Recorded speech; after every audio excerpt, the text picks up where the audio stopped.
Hi, I'm Mike Lamb, lead game talker on World of Warcraft. Hi, I'm Mike Lamb, lead floor inspector on World of Warcraft. Today, we're here to react to the World of Warcraft Dragonflight reveal of World of Warcraft Dragonflight. I thought you didn't play the game anymore. I don't.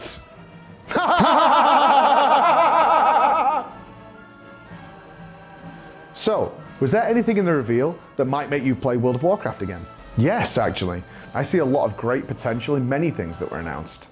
Oh really? Such as? Well, the ducks, obviously. And of course, including the talent trees. Oh really? It certainly sounds like you have a lot to talk about. So let's go to the video and see what you think. I hope you enjoy.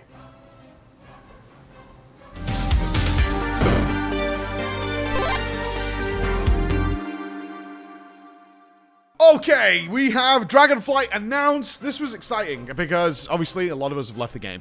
And it was time for, as far as I was concerned, for Blizzard to nut the fuck up and blow everything at the wall and really come out storming the gates. Because although there's been lots of drop-off of players over the years, obviously Shadowlands was the worst ever example of that, with a lot of people leaving the game just because of the Shadowlands itself, but also because of the controversies at Blizzard as well, which are still ongoing. And if World of Warcraft, a game that is my favorite game of all time, obviously, but allowed me to build a career and allowed me to really be here in front of you guys, needed to fucking come back and be the game that we all know and loved, so I could, even for someone like me, could consider wanting to play 10.0. I still have not played the latest patch of World of Warcraft, despite the fact that my friends are doing stuff, and I was really hoping to see, give me a reason just to play. That's all, not to be a content creator for it, but just to play the fucking game. That's all I wanted to see, really. And I had so many expectations going in about what Blizzard could possibly do. So, let's talk about what they did do. It is going to be the dragons. No surprise there. The leaks were all there. It was pretty much confirmed. We saw it in the code. Okay, it's the dragons. That's fine. I do want to say that opening cutscene, Stony Bro, I loved Stonefriend. Stonefriend was awesome. This was a great introduction. I actually didn't think it was going to be dragons until we saw the Beacon Light. We've seen lots of inspiration for a place like this in the past, and the Dragon Isles looks like they're going to embrace a lot of things that were a clear message to me that Blizzard has changed their mindset on so many things and are embracing things that previously they have seen as a thorn in their side. So flying is definitely going to be one of those things, but we'll get there in a sec. So we've got this new race, the Dracthyr, and a new class, the Invoker, locked. This was going to be, I think this was going to be, in their minds, the home run swing that they was putting out there, new race, new class.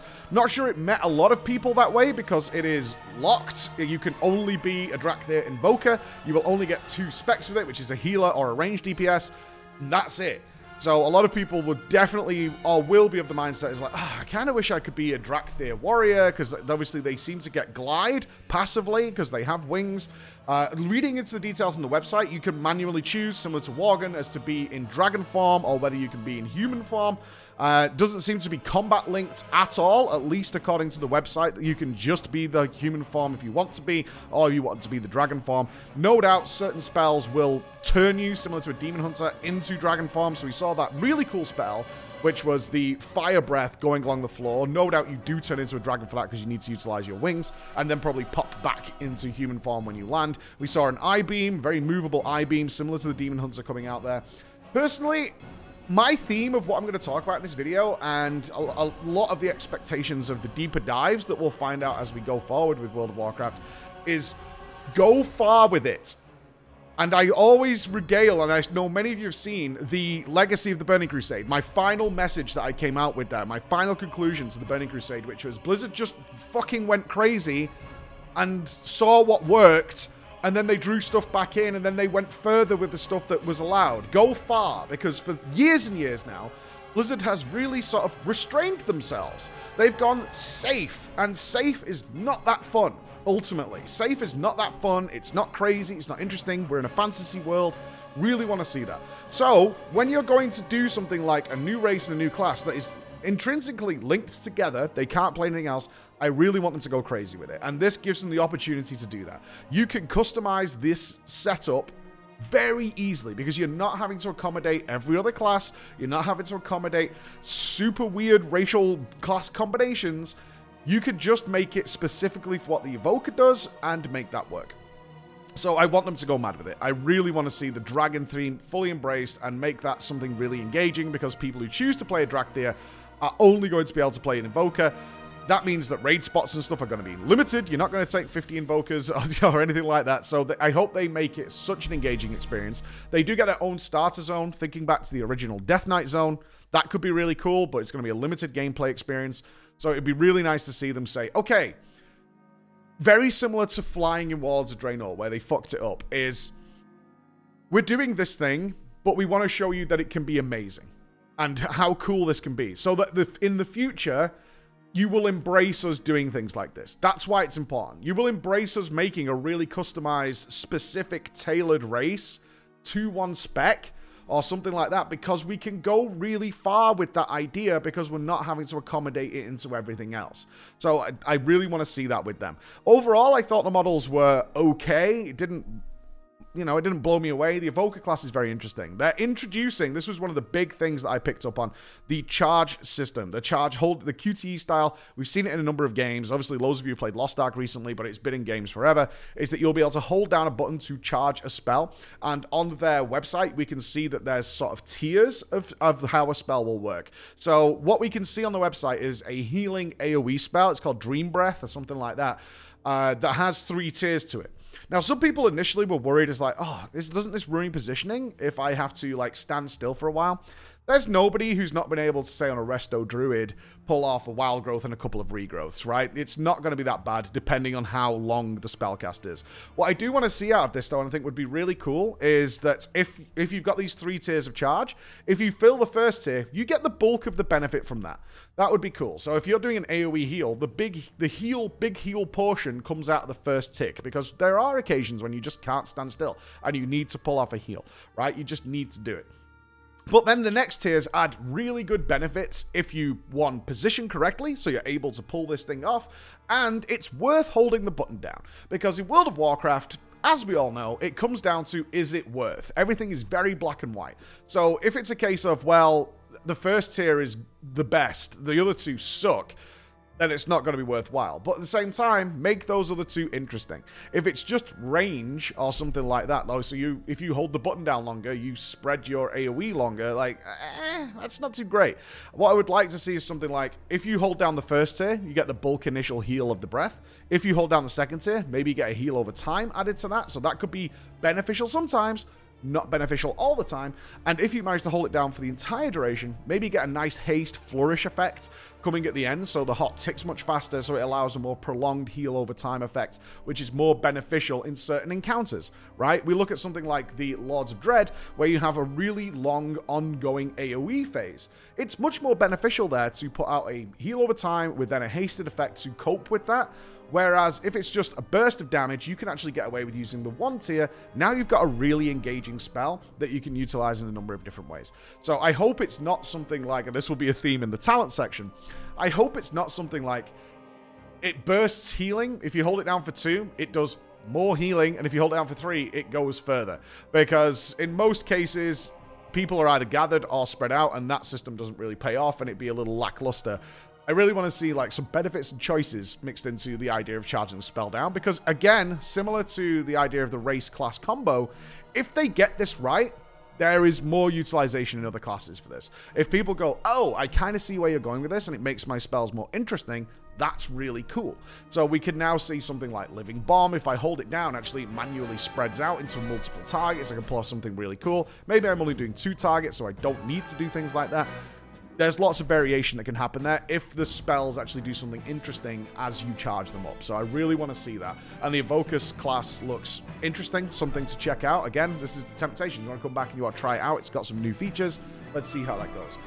Now, we talked about the 1 zone that the Dracthyr is going to get for the leveling zone. There's going to be 5 zones in total, so which means there's only 4 zones at the end for the 10 levels that people are picking up. I kind of wish they'd gone with 5 levels. I don't think it's worth, after the level revamp, bloating out the levels again. In order to create that separation, 5 levels is enough. It worked in the past. It was fine. I know some people were like, oh, it feels like we're getting less content because there's only 5 levels. I mean, I don't know. I don't think it particularly matters in my case, but for me anyway. But 10 levels, 4 zones to get through them. And what they're saying is these are going to be very, very large zones. So a few things here. They're making them very large because dragon riding's a thing, and they're going to give you that really early in the expansion. Seemingly, they're going to give you the ability to fly. There's no Pathfinder. We've had that confirmed in one of the interviews. There's no Pathfinder in the Dragon Isles, so it will be a case of you'll get flying pretty early. That's allowed them to go back to a more Wrath of the Lich King, Burning Crusade model, where they embrace the fact that people are going to be flying. Thank Jesus for this one. Oh my god. They have hated flying for so long, even though it's definitely coming, and they've treated it as this red-headed stepchild that constantly mithers them and wants to stab them in the ribs at some point, and it's like, oh god, and they're eventually going to have to fly, and they're not going to play around in our zones, and it's going to be really shit. Now they're saying, thankfully, the message I've been putting out for goddamn years is like, stop treating it badly, instead embrace it and do something cool with it. So obviously with the Dragon Isles, it's going to be a case of the verticality is going to be important, and they've said that. They're very vertical zones and very large. Now, I will say that all the screenshots they showed of the largeness, and in the presentation, they said they had to introduce a greater draw distance, so you could see the scale of the Dragon Isles. Make sure there's stuff in it, because none of the screenshots you showed are any good. And any RPG player out there who's watching this has played games with massive zones that have just got nothing in them. And you just end up wandering through vast open spaces with like a few mobs wandering around. And you're like, why is this so huge? This is actually just really annoying at this point. Now, dragon riding looks cool. Let's come back to that in a second. But if the zones are just big, empty wastelands for the most part, that ain't that fun. And Elden Ring would probably be the prime example of this. Elden Ring is fucking massive, but there is something every 20 yards. That's what's so mind-blowing about the world exploration in that game, is you can barely go around a pathway, a road, bob off into a forest without finding a giant dungeon, some sort of boss enemy, some sort of prison that takes you down into some ethereal realm, something that transports you to an entirely different part of the world. There's something near enough every 30 meters in that game, despite its size, and it's just so much stuff, and you kind of want to do it all, and it's really fun. I hope this is not a case of, hey, look how big our zones are. You just have to ride further, right? You just have to ride further. That's not going to be that fun, so I really hope that they do stuff with that and they utilize the verticality in a great way. Dragon riding, coming back to it, I really hope they go far with this. So when they showed dragon riding, obviously very similar to Guild Wars 2, almost identical to Guild Wars 2, which is fine, by the way. There was a big message, and this will come into the professions, that I was seeing in my live audience at this time. It was like, oh, they're borrowing this from that game. That's fine. It really is. If your competitor is doing something that works so well that people love it, not being inspired and iterating on that yourselves is stupid. It's just dumb. It's to be like, well, we're not going to do it because they've done it. It's not the way this works. It's not the way this works. It's totally fine to go, what are they doing that's so right? Okay, can we improve on that? Can we iterate on that? Can we do something that makes it better? And if so, let's bring it into our product as well, right? It's the same thing. You do think that, like, tooth whitening toothpaste was made by one company and everyone else was like, well, we can't do tooth whitening toothpaste. No, of course not. Everyone was like, well, we need to do whitening toothpaste now because everybody else is doing it. That's because otherwise we're just being stupid and giving all the business to those guys. That's how it goes, right? So that's a very normal thing. So with the dragon riding, looks cool, looks fun. Chris in the office, he was fine with just being a cosmetic fun thing to goof around with. Personally, again, coming back to that TBC conclusion, show me what you can do with this now. Right, we've got this momentum and we can glide, and we've got a talent tree that comes with it at the end and all this customization. Cool. What can we do with that in the Dragon Isles? Are we going to have races? Are we going to have things that you have to really swim through with dragon races? Are we going to be able to go through like aerial bombardments where we can use these barrel rolls and maneuvers in order to get ourselves through? Something fun to do with this, because so many times in World of Warcraft we've had a new feature come in and it's like the premise or the early structure of what could be cool, and I always talk about potential like we did in the Shadowlands. And then they don't go anywhere with it. They just kind of stop there. Like, they hadn't thought... We thought about step 1. What we didn't think about was what was step 10 going to be, and we just kind of left it at step 1. So your warfronts, your island expeditions, all those things are like, okay, here's the premise, is we'll have warfronts where we'll do this battle. And it never went past that. It's like, okay, well, what cool things can we do with this now? We've got this new system, we've got this technology, we've got this feature. Where can we go with it? What crazy things can we do with it and really expand on it? So they did mention on their website there are going to be features, there's going to be something involving it, whether that is just something along the lines of extra maneuvers that you can unlock. So you kill the last raid boss and you gain the ability to do a double barrel roll or something like that. Hope it's not that. Hope they look at what they did with like Netherwing eggs and the Burning Crusade, where we did have dragon races. They did that all those years ago, and those of you who've been playing TBC Classic will know all about it. Is they did introduce dragon races all that time ago. Okay, they had in BFA, if you did the Bastion Zone, they had the quests where you could ride the dog griffin things through rings and things like that to unlock extra stuff. Okay, well, let's go further with that. You already have the technology for that. Let's see what cool stuff we can do with dragon riding to make me engage with the system. Because if it's just a case of paint your own dragon, fine, but it can be so much more. And you can see the potential there for it for being so much more. So really hope that they go that way.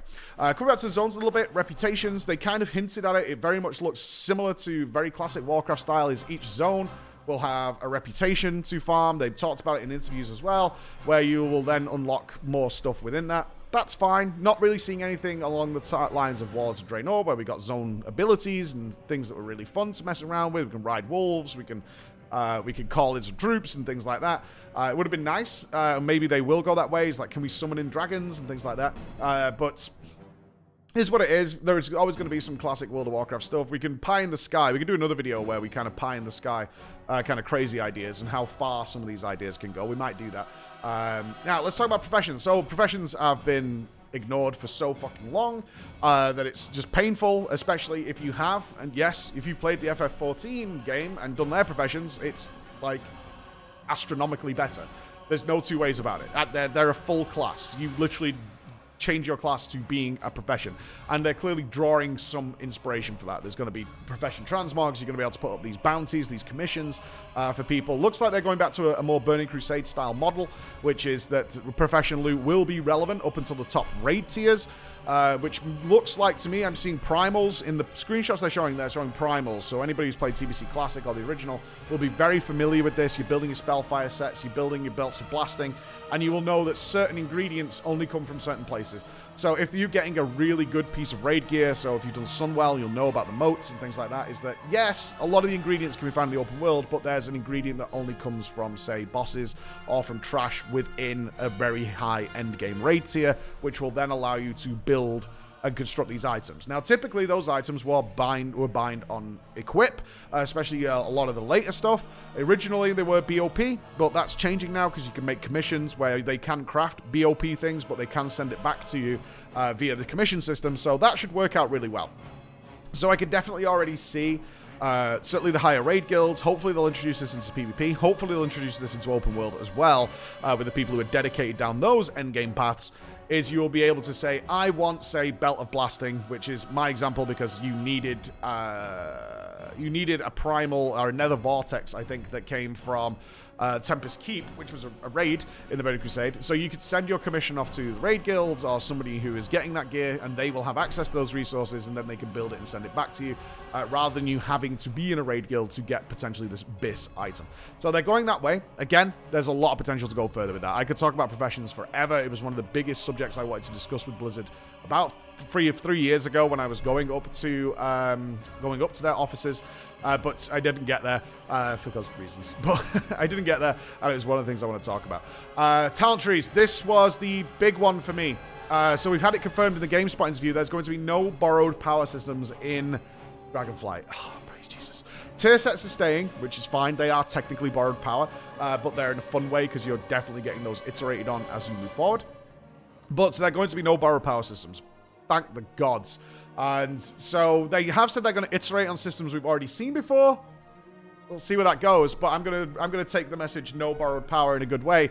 And they're going back to the talent trees, which is something we've discussed for years and years. Is the talent trees have just been so abandoned for so long for no reason, and for no justifiable logical reason, other than their focus has entirely been on making different systems to bolt onto it. And like the talent system's there, that's great, but let's make the Azerite system, let's make the artifact weapon system, let's make the fucking corruption system, let's bolt all these things on top of it and add on to that, while the simple talent system, which many people understand is really useful and really good, has just been left to rot.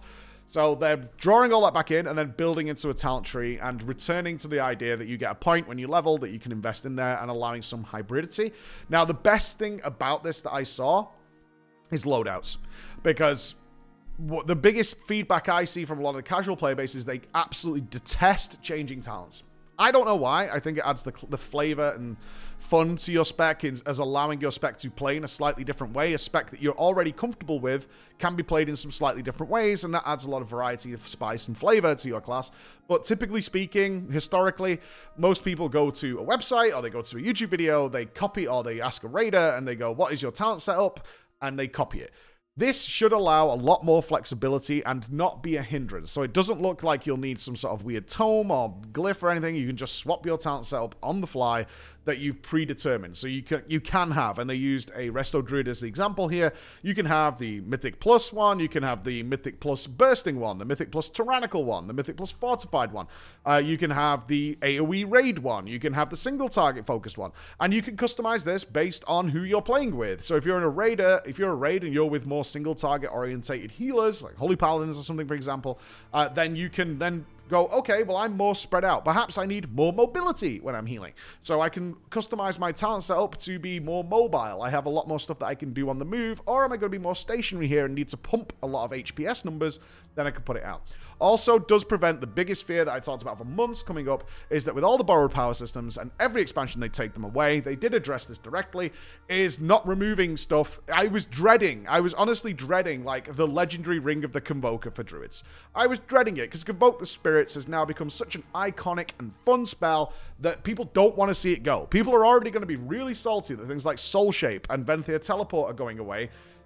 That losing these spells that you find really cool, not everybody got a really cool spell with their Covenant choices, but some did, like Divine Toll for the Prot Paladins. I imagine most Prot Paladins can't imagine ever playing the game without Divine Toll at this point, and in fact some of their other choices, depending on your class, that you would want to see. So now we can see they are built into the talent tree, and that will allow them to say, oh, that's cool, let's bring that into the talent tree, and we don't have to add on a new system where we don't need some fucking Azeroth necklace or something to add more fun to the game. We can put it into the talent tree, and it's now a choice. And the way they've done that is kind of interesting, is we can see the end game talents are actually split. I like this. They're split. So one of these things they showed, it wasn't in the slides that they did for the art box, but it was in the video, in the deep dive they did afterwards, is that you would have a choice of, say, Convoke the Spirits for a Druid or Incarnation. So you can have both now, which is always the kind of like, annoying part, but now you can choose between them. So you would have these split talents where you can really customize. It's like, do I need to have this like bursty effect, or do I want to be able to put out some more consistent healing? Good choices, and if they make it very, very simple in order to swap these, if that loadout is literally, you can ideally tie it to gear sets, would love to see that. So if you put on your more Mythic Plus focused gear set, your talent system automatically changes to a certain loadout. 10 out of 10.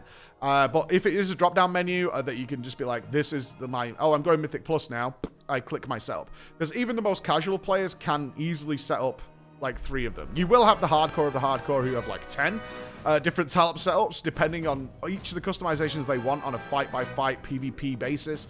They will have all those things. That's fine too, but for your general casual player who's like, I just want a decent healing setup for dungeons and maybe a slightly different one for doing raiding and pug raiding, whatever it is I want to do, that's fine. I can have 2 setups for that, or maybe I do a bit of PvP. That's kind of my PvP setup. Whereas other guys are going to be able to like really customize their character on an encounter by encounter basis, which is great because that allows the flexibility between the high end and the lower end as well to get everything they want.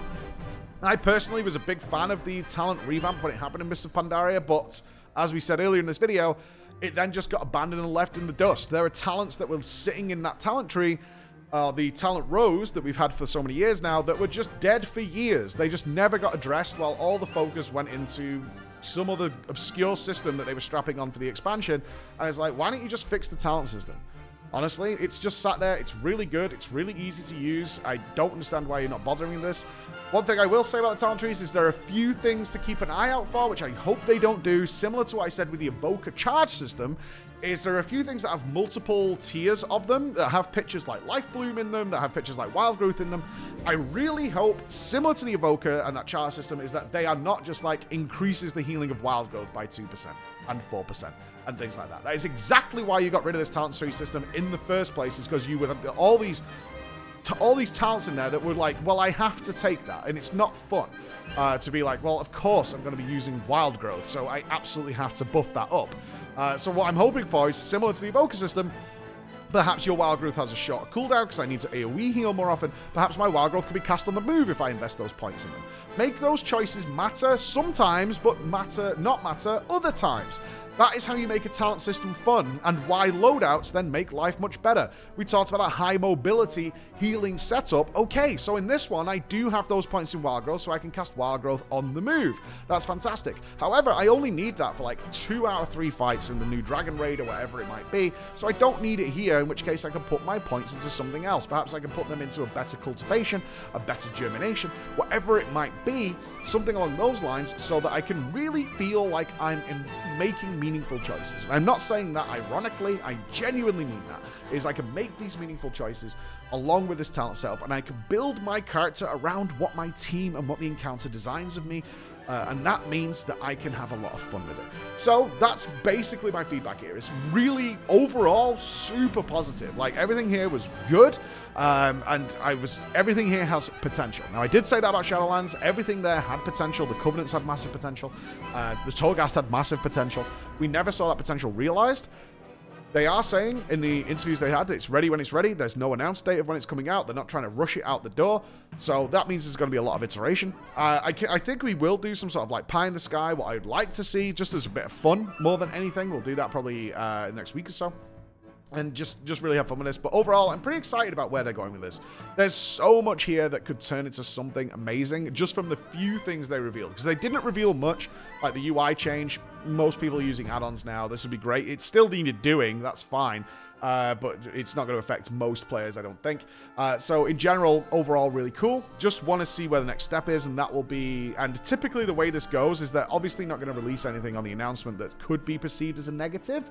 Their big risk was the class race lockdown of the Dracthyr Invoker.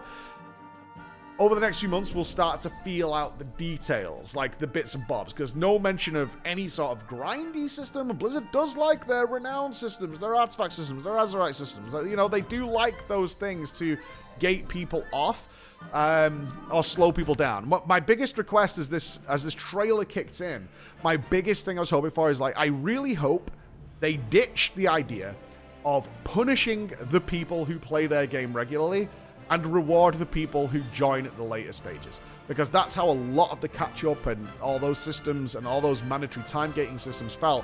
Is like, you felt like a moron if you were playing the game at launch. Because the guys who turned up, like, even 4 or 5 weeks later just had a significantly easier time. Didn't have to grind for trickles and little breadcrumbs of rewards that they were shipping out for you on a daily basis, where you're grinding out anima for like a couple of hundred here and there, whereas the people who joined later were like, oh, I can just get like everything in a couple of weeks. And the longer you stayed away, the better off you were, because that's how a lot of the systems felt. So far, it doesn't look that way, and I'm kind of excited for the future, because I want a game I can play. Of course I want to play it. Like, I might not be the big content creator for it anymore, but yeah, I still want to fucking play, just as I did when I stopped making the content. All right, so that's my thoughts. We'll have more for you in a couple of days. Bye, guys. Lead WoW talker. Oh no, this is going to be a while, Chris. Let's strap in for this. This is so scripted, I hate it. Yeah. This is so stupid. I love it. The guy's so cringy to talk like that. So good. Yeah. No, I'm straight like I'm touchdown. I can do my dance like a touchdown.